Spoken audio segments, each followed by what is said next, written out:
Hello, Internet, and welcome to episode 221 of Verbal Graffiti with your host, Brian Glass, aka the B-Man, the People's Degenerate. I had gay sex.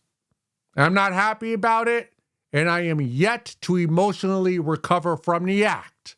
That was gay sex. Let's get into it. Now, this was not real in life gay sex. This was video game gay sex, which might make it even worse because I actually had the controller and I did not know I was choosing to partake in gay sex when I interacted with the man, but that's what ended up happening and I could not get out of it. Let's get into it. So this past weekend, I was playing Cyberpunk 2077 on my MacBook. That's right. You can play video games on your MacBook.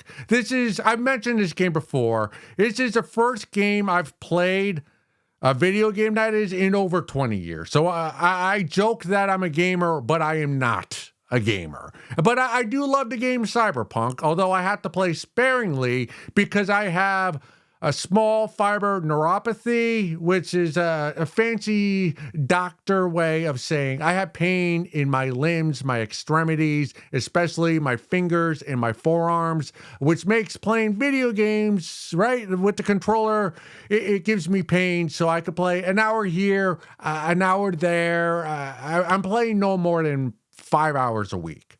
But I'm finally starting to get the hang of the game Cyberpunk. I know how to drive without bumping corners and street lights and other vehicles and aiming. It's a first-player shooting game, so I'm kind of learning how to use all my weapons and knock enemies down. But there's a lot of... Cyberpunk, if you don't know, is an open world, dystopian future city, Eastern city, so like Tokyo, Hong Kong, and you're driving around. I play this character V. I'm kind of a mercenary gangster, so I'm helping out gangsters, but I'm also helping out people in trouble. So I'm a bit of a vigilante as well. So this is a character where the good versus bad on his shoulder, and there's just a lot of battles you go into. And you can choose to go into these battles and basically kill a bunch of gangsters, steal their weapons, take their money, and then you could use that money to build up your character. So his strength, his mental ability, his reflexes, and that's kind of what you do to like level up in the game. But throughout the game, there are these, and I guess this is common with modern games, there are these movie scenes or these interludes where I'll talk to another character in the game and they have a conversation to move the plot of the video game, of the story along. But when those conversations are happening, I'm just watching. I'm watching it as a movie scene. I'm not controlling my character. They're having a conversation, and I'm listening to it okay, this is the next mission. I got to do this. The gangster's telling V, my character, what I'm going to have to do to I'm going to this building, I got to get the paperwork in the main office, or I got to kill this gangster, this main enemy.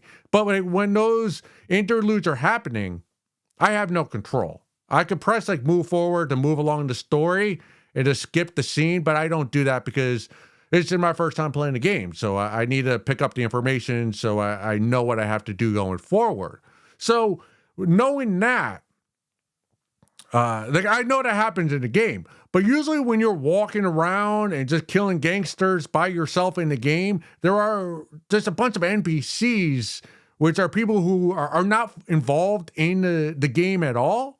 They're just normal people walking throughout their day who have they're not part of the storyline. But you can go up to them and talk to them, and in Cyberpunk, they'll give you one or two sentences, and sometimes it's funny, engaging, and it's just, you can do it, you can not do it.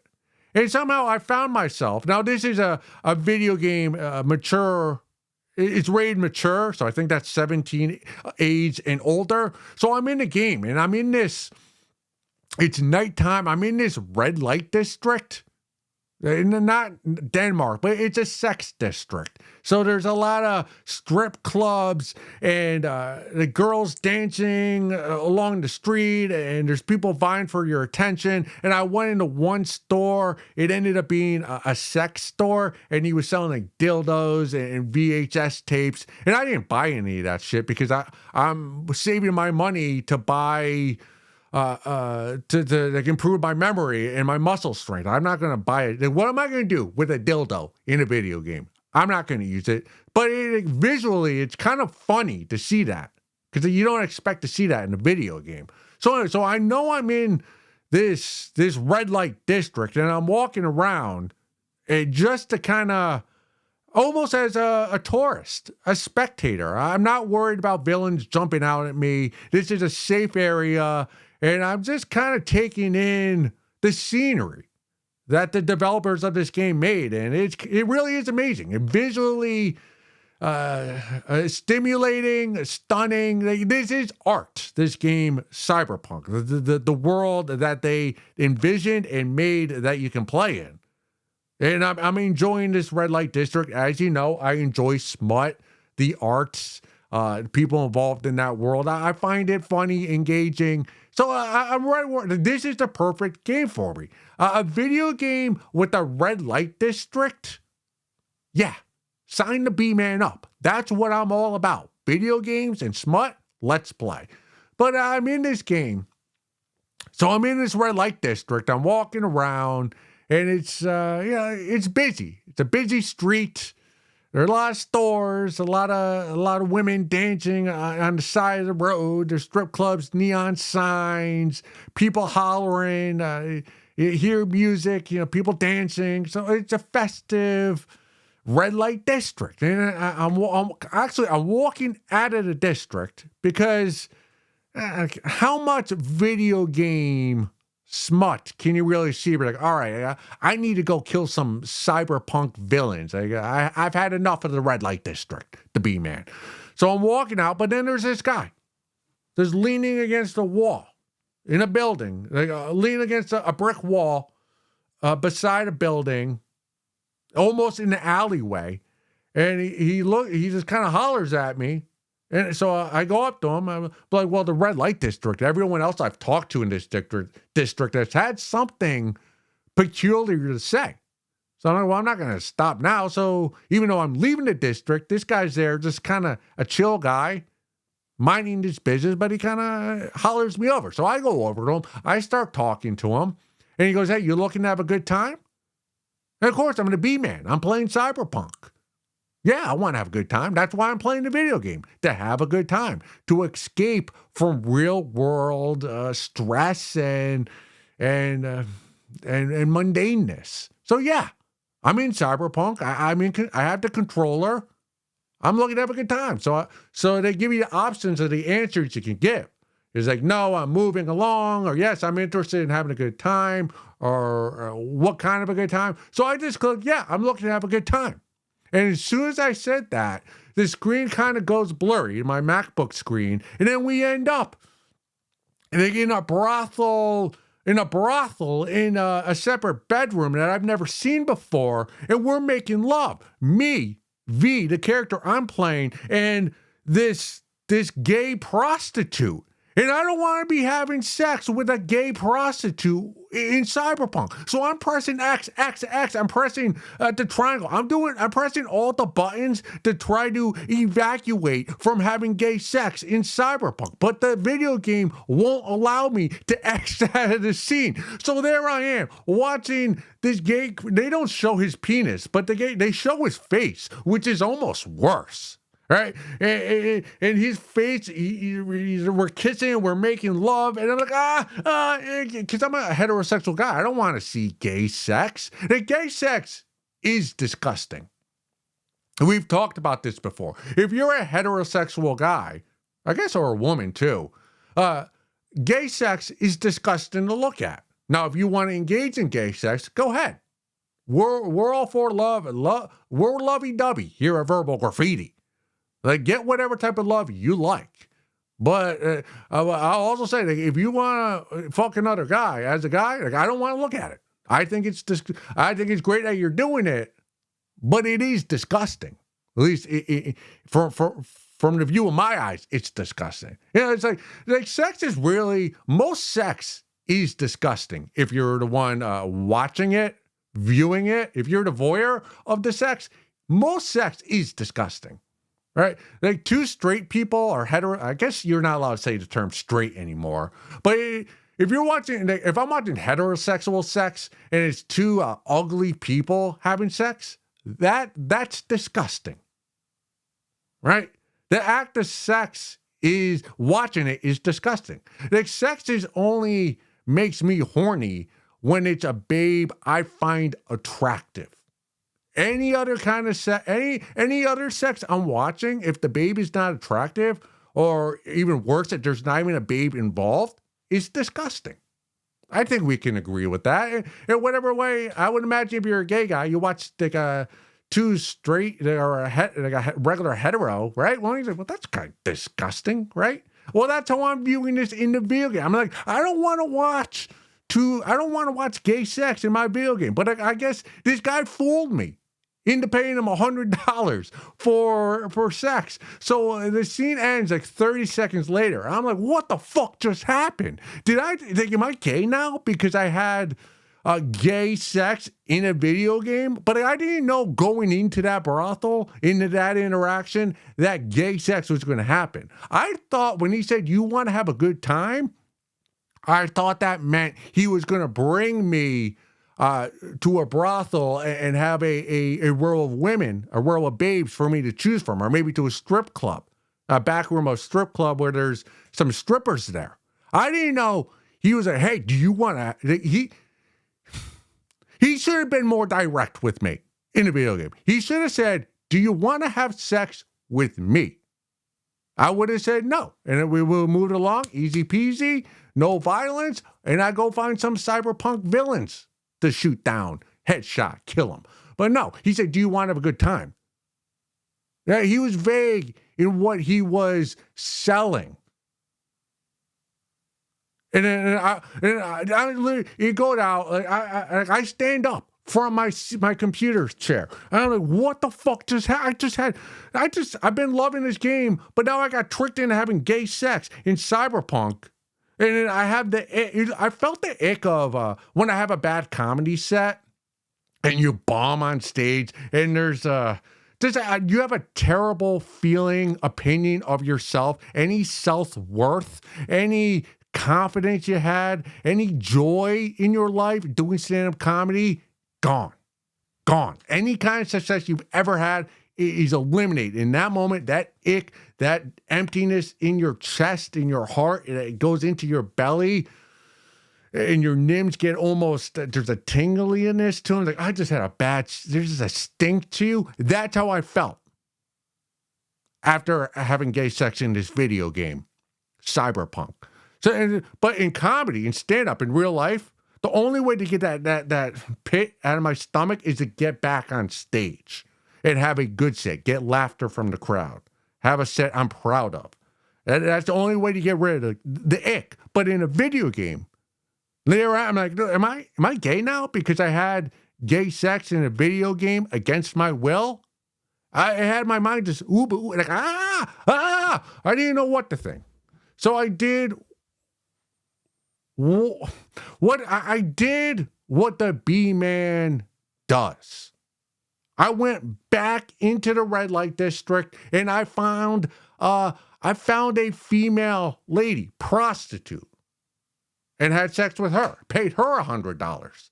And in my mind, that made up. That was, to me, that was retribution for having gay sex. Well, if I have gay sex in a video game, the way to turn myself straight again or heterosexual again is to have sex with a female, one of the babes in Cyberpunk. Again, it's the red light district. I kind of figured out how it worked after that incident. So I went up to a female lady hanging up against the wall. And then when she asked me, do you want to have a good time? I said, yes. I paid her $100 in video game money. And then she took me to the same hotel room or brothel room. And then we engaged in our straight sex in a bit, but I was just watching it. But you did get to see her boobs, which that's kind of hot. She had nice jigglers for a video game gal, Cyberpunk. And it was 30 seconds, and then its screen kind of blurred out, and I was back on the street. You know, I'm back to being straight, heterosexual.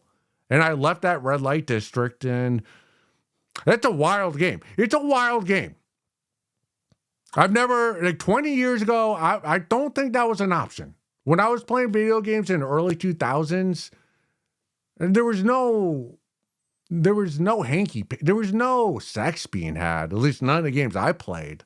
Maybe Tomb Raider, like the babe was hot, but that was about it. Like, oh, hot character. There was no, you want to go to a brothel and have sex, and then you don't control it. You just watch it for 30 seconds, and then you go back to playing the game. The video games in 2026 are, like I didn't know. I didn't know. That's my excuse. I had gay sex in a video game because I didn't know what I was getting into. And as soon as I had gay sex, my only way to salvation was to have heterosexual sex, straight sex. And that's what I did. I found a female street floozy, paid her $100, and then we fucked. My character V fucked her good. Although, I don't know, because I paid her $100, so she might have been faking. But again, the whole video game's fake, so I don't know. I mean, I was aghast when I was during the gay sex. Like, what is... I like to think we're pro sex here with just about any kind of sex. But when you're engaging in video game gay sex, when you didn't know that's what you were getting into, and you can't get out of it by pressing X or like R1. Like I said in the opening, I'm still have yet to emotionally recover from that incident, and I don't know if I ever will. But I'm still going to play the game. Because the rest of the game, other than that, is fucking fun. Fucking fun. Video games, they know how to get the dopamine, endorphins, whatever that is. They know how to get that out of you. All right, moving forward. And this next one comes from the subreddit Friendship Advice. My friend started a podcast and now wants me as a guest, but it's genuinely terrible.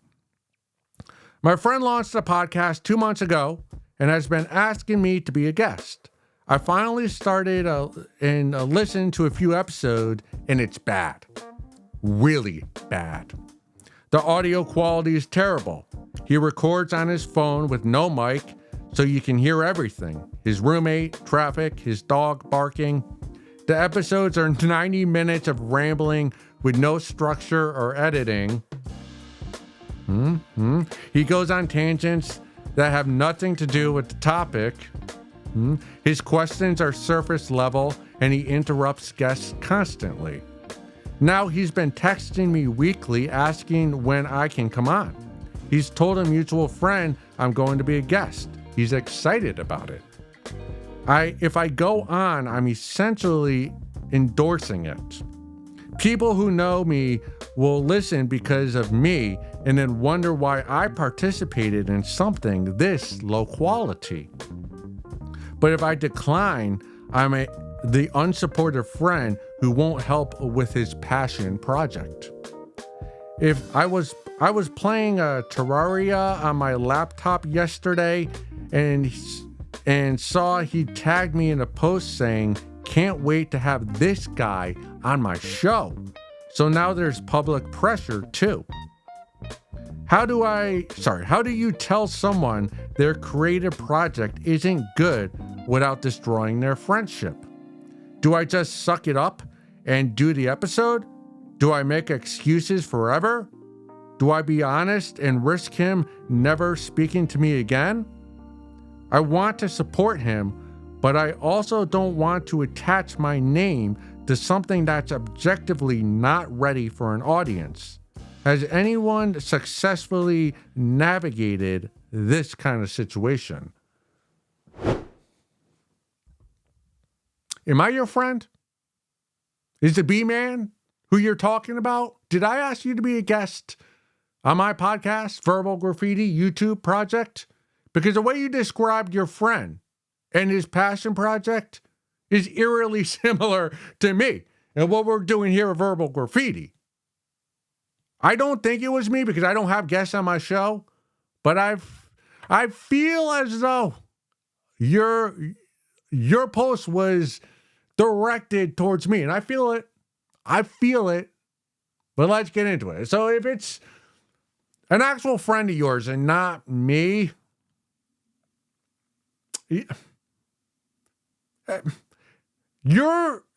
everything you said is valid and probably correct.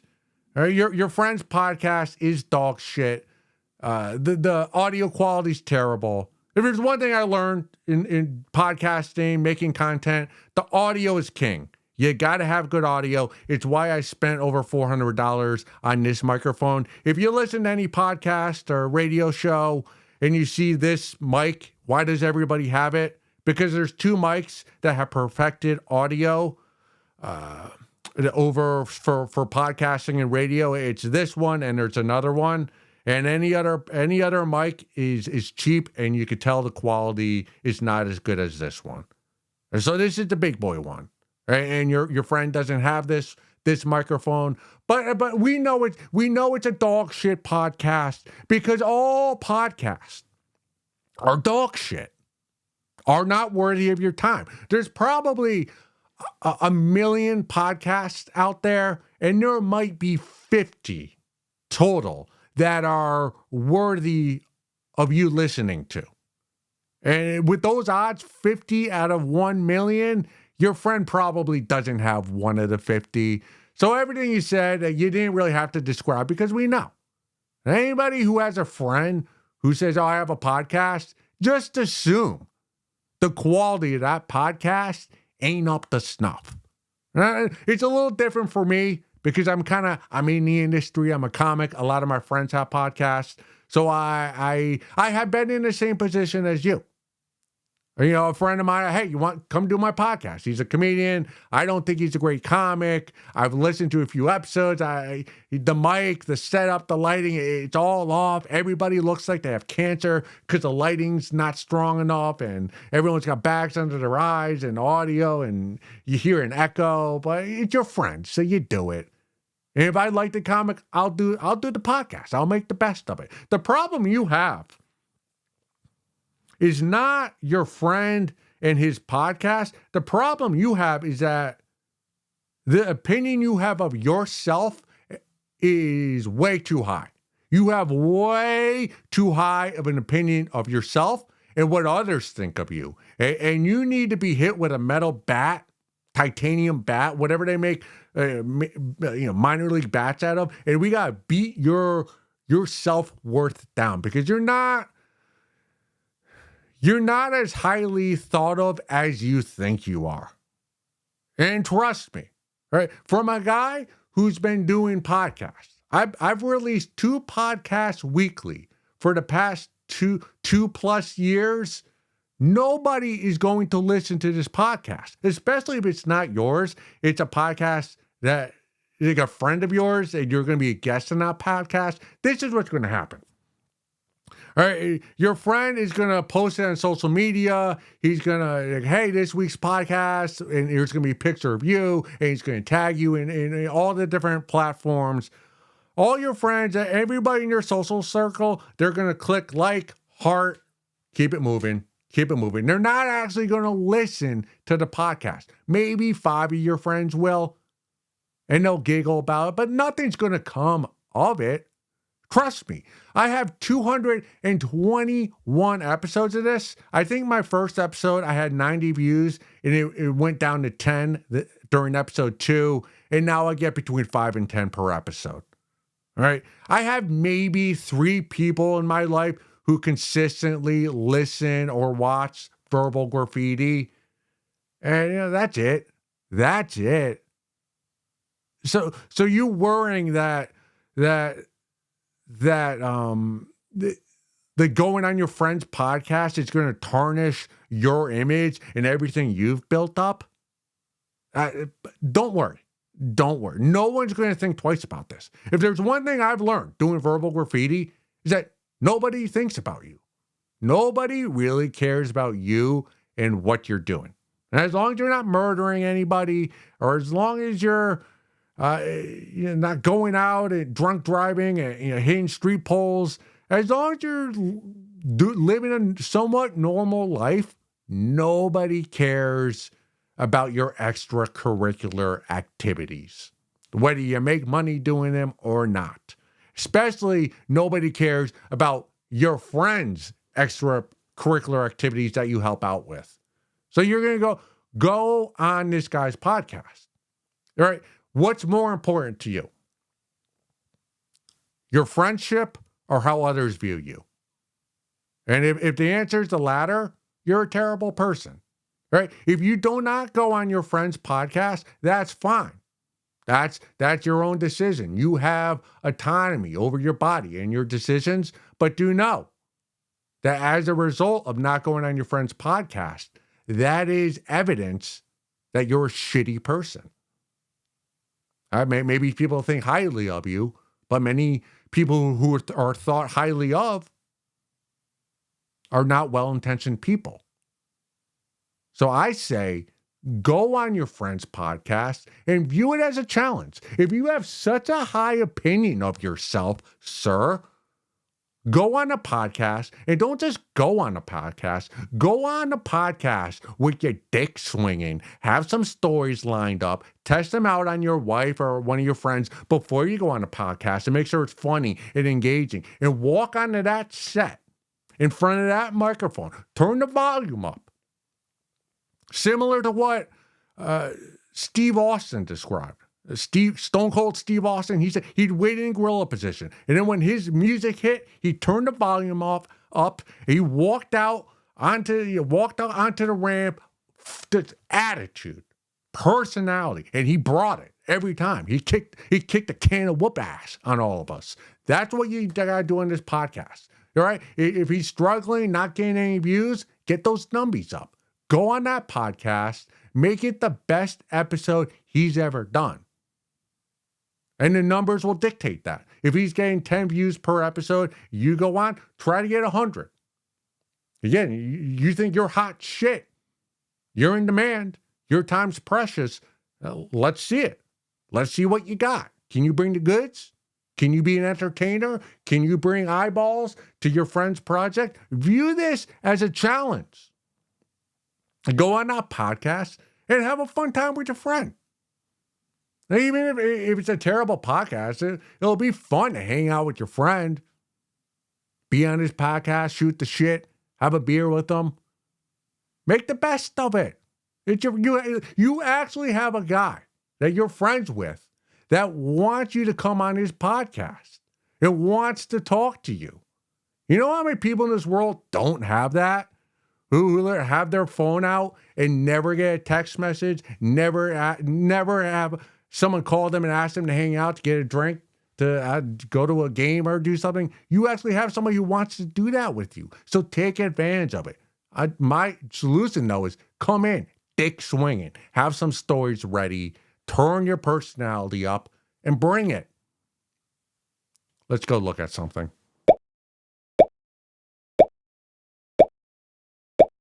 Episode 221, segment 2. Do you have an acquaintance of yours that has a hot, wet, smooth sniz that feels snug to be inside of? If you do, please let them know about verbal graffiti and tell them to like, subscribe, and share an episode of what it is we're doing here. And with that out of the way, let's move forward. I might be a broken man. The B-man, that is. The B-man might be a broken man. Reason being, if given the option of the two, I would much rather read through Epstein emails than watch a Disney movie. Do I have a broken soul?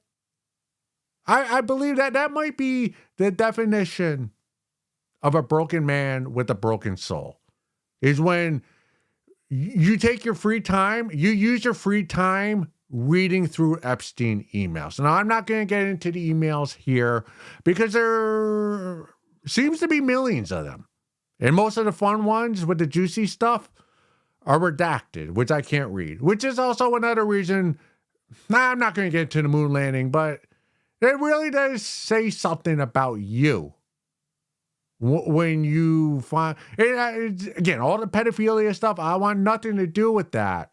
But when the lizard people and the people in power and the power players are the ones involved in the pedophilia ring, I am kind of intrigued on who was involved, when, and how can we penalize the people who were involved in these Epstein shenanigans. That's probably not the word you should use.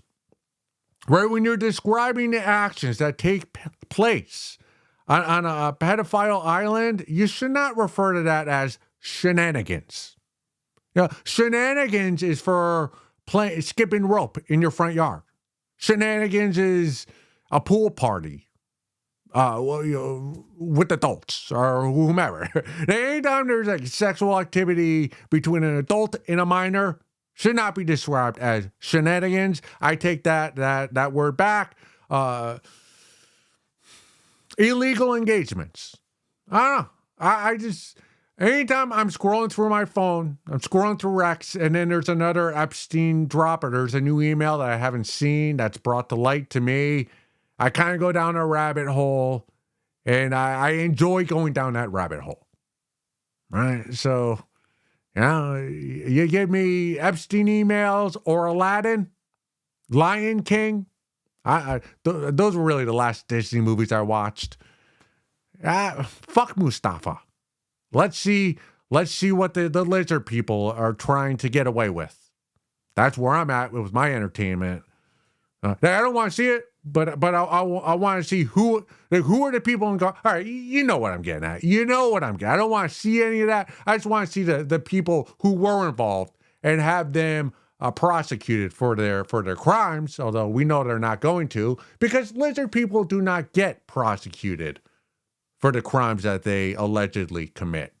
Moving forward, this next one comes from the subreddit age 30 plus gamers. I'm a gamer. I became a father 2 days ago. Congratulations, your life is over. How drastically is my game time going to drop off? ? I'm dedicating the majority of my time to my wife and child, as any man should. And with her being a newborn, I've got plenty of time when she sleeps. LOL, laugh out loud. But how is it for other gaming dads out there? I'd love to hear how things go for everyone else to gauge how it may be for me. I don't like where your mind is at. I don't like where it's going. Take a knee. The B-Man's going to give you the truth about how you should live your life and how you think you should live your life. There is a difference. There is a difference. I don't like when you said that you're going to dedicate your time to your wife and your newborn daughter as a man should. No, you should not dedicate your time to your wife and your daughter. Now, maybe your wife, once she's all stitched up and back to being good, give her your time, give her your dick, give her the gasm, dance with her, tease her, her emotions, make her emotions fluctuate. Keep her guessing. Keep her attracted to you. But your newborn daughter, you got nothing to do for her, especially the first year or two. I'll tell you this. I don't have any kids of my own, obviously. Look at all this. But I know plenty of my friends are fathers. Most of them are fathers. And all of them tell me the same thing. Like I'm on paternity leave, but I'm doing nothing. I could go back to work a week after my wife or my girlfriend or that lady had my child. Like, I'm doing nothing. I'm wasting my time. I'm going stir crazy. I have nothing to do. I wish I was a gamer. That's what all my friends say. It's like, yeah, She's attached to my wife's tit. Like I'm just there watching, cheering her on. Fathers don't do anything the first 2-3 years of their child's life. You're just you're the third wheel. So really having a newborn should not slow down your gaming at all. If anything, you should increase the number of hours you're gaming. Because I do assume, and maybe I'm wrong to assume this, but you're on paternity leave. So you probably have more hours in the day to game now as a man in your 30s than you did before your newborn. So take advantage of that paternity leave. Pay no attention to your newborn daughter and game away. And let me ask you, as a gamer in your 30s, my voice just cracked, are you a gamer or are you a poser?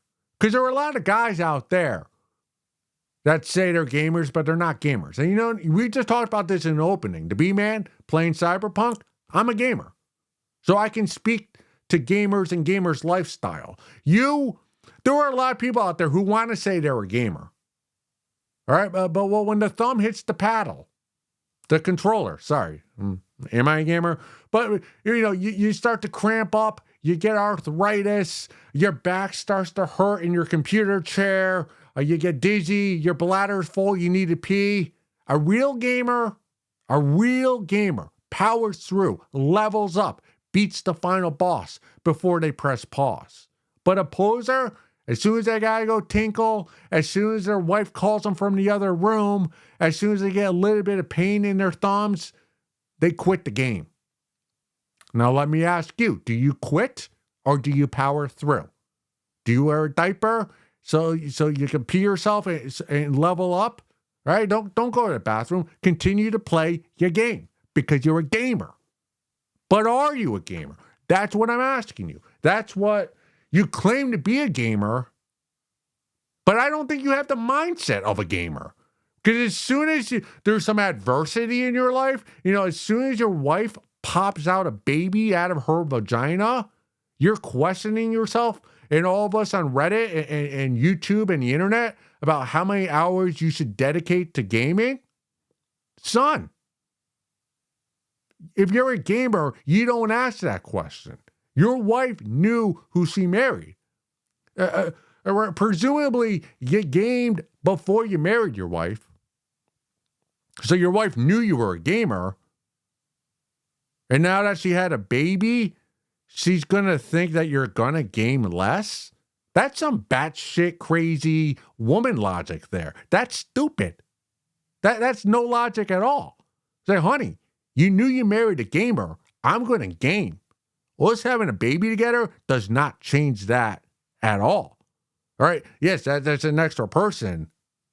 But that's not going to interrupt me in my screen time. And then if she comes back at you, right? If your wife gives you shit, tries to give you the business for gaming too much, right? Hit her with this. Hit her with this. You got to start, as a husband, as a man, start thinking about other guys who are men, who have families, right? Who have children, more than one.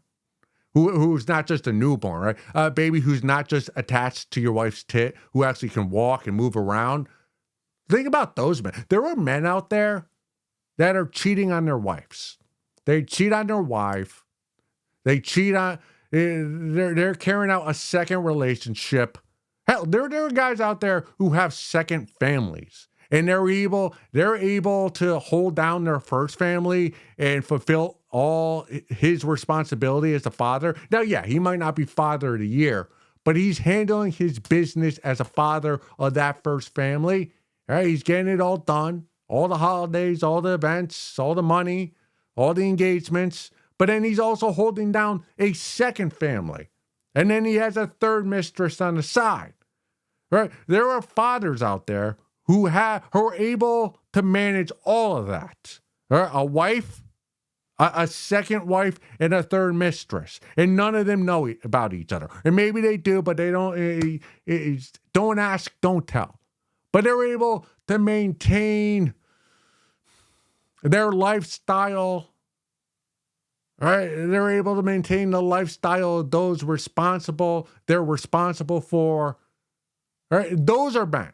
That's a man. A guy who could take care of his wife and his newborn daughter while engaging in a second and a third relationship on the side and not have it consume his time. Right? That's a man. That's a man. When you compare that to what you're asking us, it's a little embarrassing. Right? It's be better. Be better. Right? You're worried about gaming. Gaming. How much time you should spend gaming when we have real men out there who are holding down multiple families at a time, and we have men out there who are in the army, the military, the Marines, and they're overseas fighting, and then they have a family back home that they're taking care of, FaceTime, all that jazz, and you're coming at us worrying about if you're going to be able to game or not. Son, be better. Of course you can game and be a father. Now, what's the alternative? You stop playing video games and then your daughter becomes a dweeb who only plays board games? No, you want her to be cool. You want her to grow up and know about Arc Raiders and Elden Ring 33 and Resident Evil. The way to make your daughter cool is to have her play video games to become a gamer. So you must continue to be a real gamer. The only way to be a real man is just to be an avoidant father, right? Be disengaged. Be a disengaged father and game. That's what a real man, that's what a real gamer does. Pay your newborn daughter no attention. Give your wife just enough attention and give all your undivided attention to gaming. From one gamer to another. You're welcome. Go suck a fat one.